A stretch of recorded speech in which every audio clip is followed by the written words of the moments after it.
চলুন জেনে নিই ভারতীয় সংবিধান তৈরির রহস্য। কিভাবে তৈরি হলো ভারতীয় সংবিধান?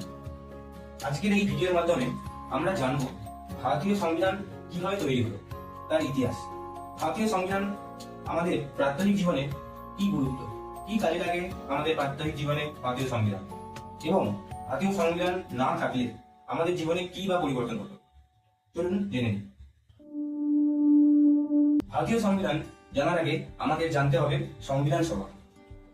দেখো, ভারতীয় সংবিধান সভা তৈরি হয়েছিল 1946 সালে, কিন্তু ভারতীয় সংবিধান সভার তৈরি হওয়ার কাজ শুরু হয়েছিল 1858 সালে। এরপর 1928 সালে মতিলাল নেহরু সংবিধান তৈরির জন্য একটি রিপোর্ট জারি করেন, যেটি ভারতের ইতিহাসে নেহরু রিপোর্ট নামে পরিচিত। ভারতীয় সংবিধান সভার তৈরির ভাবনা প্রথম 1934 সালে এম.এন. রয় আমাদের কাছে পেশ করেন। 1934 সালের ঠিক কিছুদিন পরই 1935 সালে British Sarkar government of India act পেশ করেন। সেটি ভারতীয়দের জন্য খুব একটা ভালো না হলেও সেই অ্যাক্ট ভারতীয় সংবিধান তৈরির ক্ষেত্রে খুবই গুরুত্বপূর্ণ